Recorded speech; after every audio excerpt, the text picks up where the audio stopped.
Warm good morning to everyone. बच्चों, मैं Neha Srivastava government Jubilee inter college से हूँ। बच्चों, आज हम क्लास 9th का चैप्टर नंबर 2 शुरू करेंगे और इस चैप्टर का नाम है is matter around us pure. तो चलिए हम इस चैप्टर को शुरू करते हैं। बच्चों, आपने चैप्टर 1 में मैटर के बारे में पढ़ा था और वहां पर आपने ये देखा था कि फिजिकल स्टेट के बेसिस पर हम मैटर को 3 पार्ट में क्लासिफाई कर सकते हैं, सॉलिड, लिक्विड और गैस। ठीक है, लेकिन ऐसा नहीं है कि सिर्फ फिजिकल स्टेट के बेसिस पर ही हम मैटर को क्लासिफाई कर सकते हैं, और भी कई बेसिस होते हैं मैटर के क्लासिफिकेशन के। उसमें से एक होता है प्योरिटी का। तो प्योरिटी के बेसिस पर हम मैटर को 2 पार्ट में बांट सकते हैं। पहला होता है प्योर सब्सटेंसेस और दूसरा होता है इम्प्योर सब्सटेंसेस या मिक्सचर। तो क्या होते हैं ये प्योर और इम्प्योर सब्सटेंसेस? बच्चों, साइंटिस्ट की लैंग्वेज में और एक कॉमन पर्सन की लैंग्वेज में ये प्योर और इम्प्योर सब्सटेंसेस की डेफिनेशन जो है वो बदल जाती है। जैसे मान लीजिए, अगर एक कॉमन पर्सन की लैंग्वेज में हम बात करें कि ये प्योर सब्सटेंसेस क्या होते हैं। मानिए कि आप मार्केट गए, आपने वहां से कोल्ड ड्रिंक की बोतल खरीदी, शहद खरीदा, दूध का डिब्बा खरीदा, तो हम नॉर्मली शॉपकीपर से क्या पूछते हैं कि ये चीजें प्योर हैं कि नहीं है। वहां की प्योरिटी और साइंटिस्ट के अप्रोच से जो प्योरिटी होती है, ये दोनों बिल्कुल फर्क होता है। कॉमन पर्सन के हिसाब से इन चीजों की प्योरिटी का मतलब होता है इनमें कोई अडल्टरेशन तो नहीं है। अडल्टरेशन से मतलब होता है कि इनमें कोई ऐसी चीज तो नहीं मिली हुई है जो हमारे हेल्थ के लिए हार्मफुल हो सकती है। तो मान लीजिए कि यहाँ पर प्योरिटी से मतलब होता है कि उसमें कोई अडल्टरेशन या कोई मिलावट नहीं होना चाहिए। अगर कोई अडल्टरेशन है देन दैट इज इम्प्योर, और अगर कोई अडल्टरेशन नहीं है तो उसको हम मानते हैं कि वो प्योर है, वो हमारे हेल्थ के लिए यूजफुल है। वैसे तो देखा जाए तो ये जितनी भी चीजें यहाँ पर मैंने एग्जाम्पल्स के लिए दिखाई हैं, वो सभी जो है वो अलग अलग चीजों से मिलकर के बनी हुई है। जैसे ये कोल्ड ड्रिंक, इसमें क्या क्या होता है? इसमें वाटर होता है, कार्बन डाइऑक्साइड और शुगर होता है। सिर्फ एक ही चीज से मिलकर के ये बना नहीं होता है।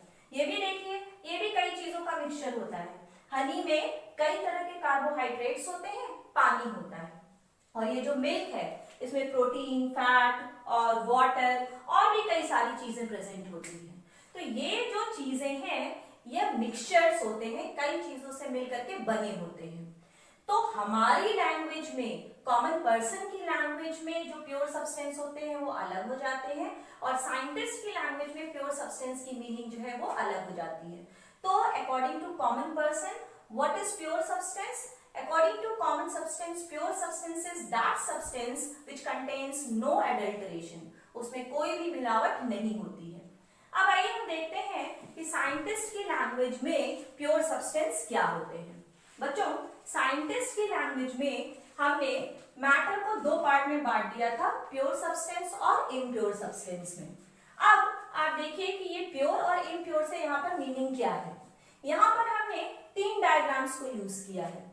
अगर आप ध्यान से देखिए तो पहले 2 डायग्राम्स में ये दोनों सब्सटेंस जो हैं वो एक ही तरह के पार्टिकल से मिलकर के बने हुए हैं, जबकि ये जो तीसरा वाला डायग्राम है इसमें आप देख सकते हैं कि पहले वाले का भी पार्टिकल प्रेजेंट है और दूसरे वाले का पार्टिकल भी प्रेजेंट है। तो what is pure substance according to approach of scientist? Scientist के दृष्टिकोण या साइंटिस्ट के अप्रोच से जो प्योर सब्सटेंस होता है उसका मतलब होता है कि वो सब्सटेंस जिसके सारे पार्टिकल्स एक तरह के दिखें। आप देखिए, साइंटिस्ट के अकॉर्डिंग ये दोनों प्योर सब्सटेंस हो जाएगा। क्यों हो जाएगा? क्योंकि इन दोनों सब्सटेंस के जो पार्टिकल्स हैं वो एक ही तरह के हैं। यहाँ पर आप देखिए, यहाँ पर ये जो ब्लू पार्टिकल दिखाया गया है, सारे पार्टिकल्स आपको एक जैसे दिख रहे होंगे, और यहाँ पर भी आप देखिए कि सारे पार्टिकल्स आपको एक जैसे दिख रहे हैं। वो अलग बात है कि एक पार्टिकल में 2 तरह की चीजें प्रेजेंट हैं। आप यहाँ पर देखिए, हमने 2 कलर का यूज किया है, ब्लू कलर और रेड कलर। ये दोनों जो हैं वो एलिमेंट्स को रिप्रेजेंट करते हैं। ब्लू कलर कोई और एलिमेंट है और रेड कलर कोई और एलिमेंट है। और आपको पता है एलिमेंट क्या होते हैं? Element is that pure substance which cannot be further broken into two or more simpler substances by any physical or chemical means. वो pure substance होते हैं एलिमेंट जिनको किसी भी फिजिकल या केमिकल प्रोसेस से हम और अधिक सिंपलर सब्सटेंसेस में नहीं बांट सकते। जैसे मान लीजिए मैंने एक एग्जांपल लिया सोडियम का और मैंने कहा कि इसको क्या आप दो और सिंपलर सब्सटेंसेस में बांट सकते हैं, तो ऐसा कोई भी फिजिकल और केमिकल तरीका नहीं है जिससे हम इस सोडियम को फर्दर दो और सिंपलर सब्सटेंसेस में बांट सकें। तो एलिमेंट जो होता है वो प्योर सब्सटेंस होता है। अब आप देखिए यहाँ पर हमें दो अलग अलग एलिमेंट दिखाए हैं, ब्लू डॉट से एक एलिमेंट दिखाया है और रेड डॉट से दूसरा एलिमेंट दिखाया है। पहले वाले डायग्राम में आप देखिए सारे पार्टिकल्स में सिर्फ ब्लू वाला एलिमेंट प्रेजेंट है और दूसरे वाले में देखिए सारे पार्टिकल्स में दो तरह के एलिमेंट प्रेजेंट हैं, रेड वाला भी प्रेजेंट है और ब्लू वाला भी प्रेजेंट है, लेकिन फिर भी सारे पार्टिकल्स जो हैं वो एक ही तरह के दिख रहे हैं। तो आपको साइंटिस्ट के नजरिए से यदि देखना है तो आपको ये देखना होगा कि आपके सारे पार्टिकल्स एक तरह के हैं या नहीं है। ये जरूर हो सकता है कि हर एक पार्टिकल दो या दो से अधिक एलिमेंट से मिलकर के बना हो। तो आपको पार्टिकल्स को देखना है, अगर सारे पार्टिकल्स एक जैसे दिख रहे हैं तो वो क्या है, वो आपका प्योर सब्सटेंस है। और अगर सारे पार्टिकल्स एक तरह के नहीं दिख रहे हैं, अलग अलग तरह के पार्टिकल प्रेजेंट हैं, यहाँ पर देखिए ब्लू पार्टिकल भी प्रेजेंट है इसका वाला और ये वाला पार्टिकल भी प्रेजेंट है यहाँ पर, तो यहाँ पर ये जो सारे पार्टिकल्स हैं वो अलग अलग तरह के हैं, दो तरह के पार्टिकल्स इसमें प्रेजेंट हैं। तो आप इसको प्योर सब्सटेंस नहीं कह सकते, क्योंकि अगर ये प्योर सब्सटेंस होता तो ये एक ही तरह के पार्टिकल से मिलकर के बना होता। Then what is pure and impure substance according to approach of scientists? According to approach of scientists, pure substance is that substance in which all the particles are of similar kind. Pure substance वो substance होता है जिसमें सारे particles एक ही तरह के होते हैं, उनका chemical nature भी एक ही तरह का होता है। और impure substance is that substance which is made up of different kind of particles, वो अलग अलग तरह के पार्टिकल्स से बना होता है और जितने तरह के पार्टिकल्स से मिलकर के वो बना होगा उतने ही तरह का उसका केमिकल नेचर भी होगा। तो इस डायग्राम की हेल्प से आपने देखा कि साइंटिस्ट अप्रोच से प्योर और इम्प्योर सब्सटेंस क्या होता है और कॉमन पर्सन के अप्रोच से प्योर और इम्प्योर सब्सटेंस क्या होता है। तो बच्चों, प्योर और इम्प्योर सब्सटेंस की डेफिनेशन को जानने के बाद आइए अब हम उनके क्लासिफिकेशन को देखते हैं। मैटर को हमने दो पार्ट में बांट दिया, प्योर और इम्प्योर। अब प्योर को फर्दर दो पार्ट्स में बांट सकते हैं हम, एलिमेंट और कंपाउंड। और ध्यान रखिएगा प्योर से क्या सेंस है, यहाँ पे प्योर से सेंस है कि वो सारे सब्सटेंस जिसमें एक ही तरह के पार्टिकल्स प्रेजेंट हो, तो चाहे वो एलिमेंट हो चाहे वो कंपाउंड हो, इन सभी में एक ही तरह के पार्टिकल्स प्रेजेंट होंगे। एलिमेंट्स फर्दर तीन तरह का हो सकता है, मेटल, नॉन मेटल और मेटेलॉइड। और कंपाउंड भी बच्चों दो तरह के हो सकते हैं, ऑर्गेनिक कंपाउंड भी हो सकते हैं और इनऑर्गेनिक कंपाउंड भी हो सकते हैं। तो ये प्योर क्यों होते हैं, ये सारे प्योर इसलिए होते हैं क्योंकि इनमें एक ही तरह के पार्टिकल्स पाए जाते हैं। अगर एलिमेंट्स हैं तो एक ही तरह के एटम से मिलकर के बने होंगे, और अगर कंपाउंड्स हैं तो उसके हर एक पार्टिकल में जो एलिमेंट्स प्रेजेंट होंगे उसका एक डेफिनेट रेशियो होगा और उस पर्टिकुलर कंपाउंड के हर एक पार्टिकल में उन्हीं एलिमेंट्स का कॉम्बिनेशन प्रेजेंट होगा। तो सारे के सारे में पार्टिकल नेचर जो होगा वो एक ही तरह का होगा। अब आइए चलते हैं मिक्सचर की तरफ। मिक्सचर दो तरह के हो सकते हैं, होमोजीनियस मिक्सचर और हेटेरोजीनियस मिक्सचर। होमोजीनियस मिक्सचर से मतलब ये है कि जिसमें एक से अधिक तरह के पार्टिकल तो प्रेजेंट हो लेकिन उनका जो कंपोजिशन हो वो वेरिएबल ना हो। इनमें वेरिएबल कंपोजिशन नहीं होना चाहिए, सभी जगह का कंपोजिशन यूनिफॉर्म होना चाहिए। मान लीजिए यहाँ पर हमने एक एग्जांपल लिया कि हमने एक ग्लास में पानी ले लिया और मैंने आपसे कहा कि इसमें थोड़ा सा चीनी घोल लीजिए, इसको अच्छी तरह से हिला लीजिए, थोड़ी देर में चीनी गायब हो जाएगा। अब आप देखेंगे इसका कंपोजिशन पूरी तरह से यूनिफॉर्म है, जो टेस्ट यहाँ पे है वही टेस्ट यहाँ पर भी होगा। तो इस तरह के मिक्सचर्स को हम कहते हैं होमोजीनियस मिक्सचर। जिसमें एक से अधिक पार्टिकल्स तो प्रेजेंट हो लेकिन उनका कंपोजिशन जो है वो यूनिफॉर्म होना चाहिए। और हेट्रोजीनियस मिक्सचर क्या होते हैं? इसमें एक से अधिक तरह के पार्टिकल्स तो प्रेजेंट होते हैं लेकिन इनका वेरिएबल कंपोजिशन हो सकता है। इसमें मान लीजिए मैंने एक एग्जांपल लिया कि मैंने आपको एक कंटेनर दे दिया, उसमें कुछ पार्टिकल्स आपने चीनी के ले लिए और कुछ पार्टिकल्स बच्चों आपने चाय की पत्ती के ले लिए, तो दोनों के कलर अलग अलग होंगे, आप आसानी से देख करके उनको पहचान सकते हैं।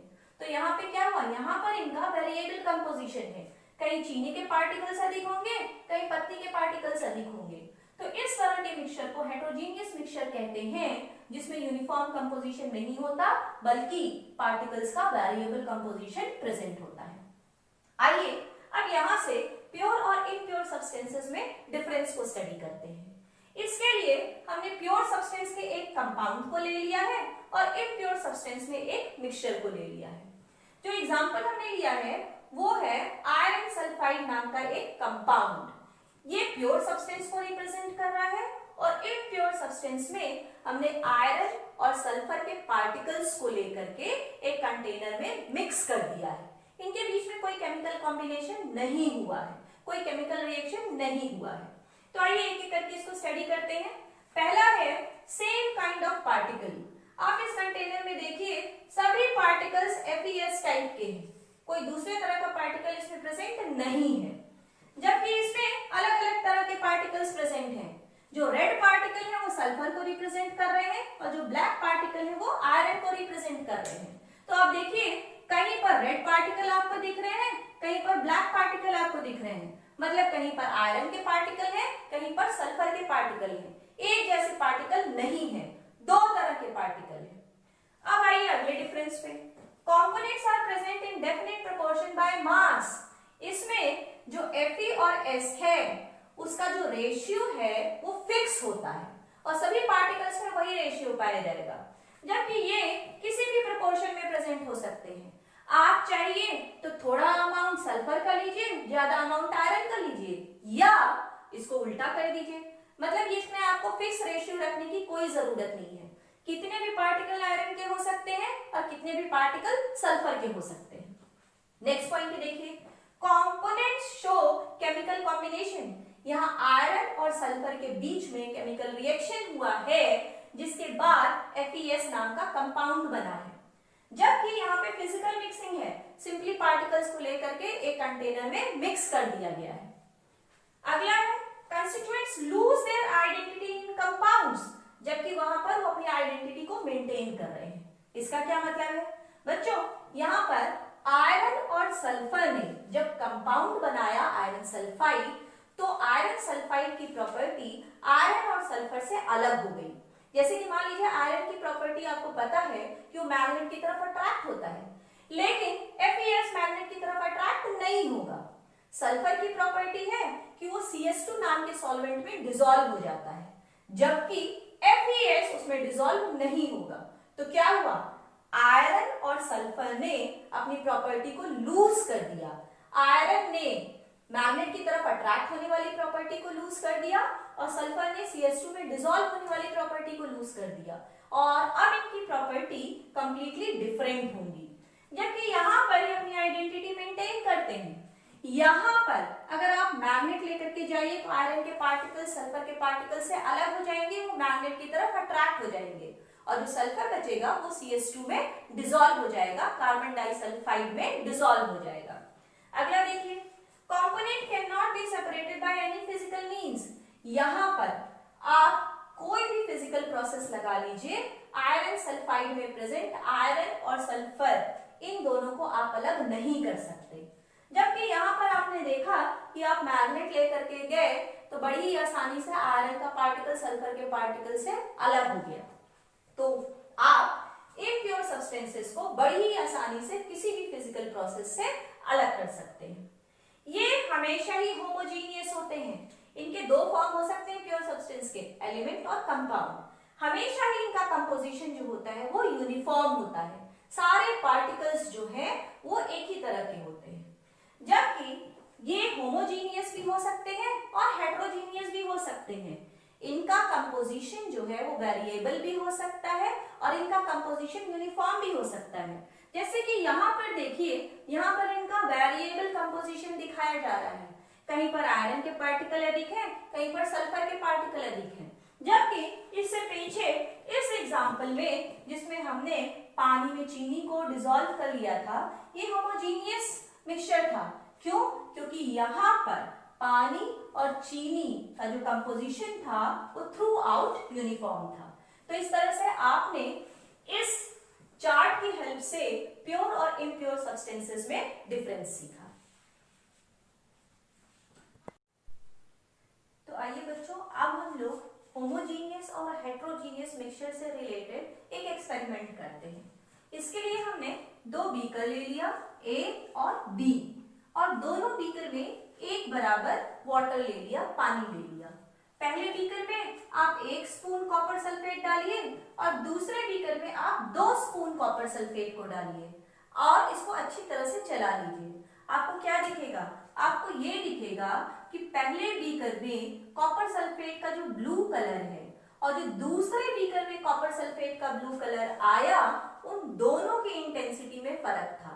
जहां पे कॉपर सल्फेट का अमाउंट ज्यादा था वहां पर ज्यादा डार्क कलर आएगा, और जहां पे कॉपर सल्फेट का अमाउंट कम था वहां पे लाइट कलर रहेगा।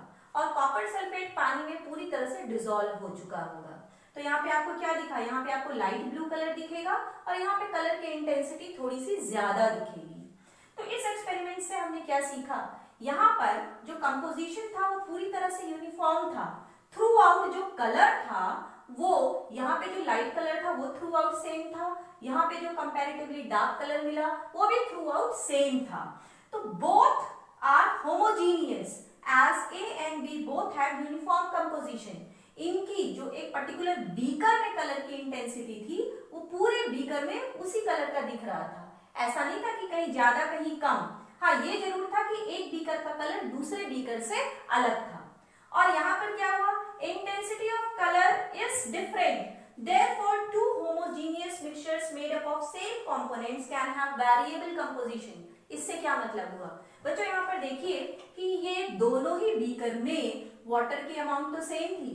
किसका अमाउंट फर्क हुआ था? कॉपर सल्फेट का। एक में कॉपर सल्फेट ज्यादा था और दूसरे वाले में कॉपर सल्फेट कम था। दोनों ही होमोजीनियस मिक्सचर बने, लेकिन दोनों के कंपोनेंट्स के अमाउंट में फर्क था। दोनों कॉपर सल्फेट और वाटर से बने, ये भी और ये भी, लेकिन एक में कॉपर सल्फेट ज्यादा था और एक में कॉपर सल्फेट कम था। तो क्या इससे हमने रिजल्ट निकाला? इससे हमने ये रिजल्ट निकाला कि अगर दो होमोजीनियस मिक्सचर जो एक ही तरह के कंपोनेंट से बने हैं तो होमोजीनियस होते हुए भी उनका जो कंपोजिशन है वो वैरी कर सकता है। एक में कोई एक पार्टिकल अधिक हो सकता है और दूसरे में कोई पार्टिकल कम भी हो सकता है। तो इससे क्या प्रूव हुआ? उससे ये प्रूव हुआ कि homogeneous mixture can have variable composition. इसका मतलब ये हुआ कि अगर आप दो होमोजीनियस मिक्सचर को कंपेयर करें तो जरूरी नहीं है कि दोनों में पार्टिकल का अमाउंट एकदम एक बराबर हो। किसी में कोई एक पार्टिकल अधिक हो सकता है और किसी में कोई एक पार्टिकल कम हो सकता है। ऐसा ही केस हेटेरोजीनियस मिक्सचर्स के साथ भी होता है। आइए हम देखें कि यहाँ पर हमने क्या किया।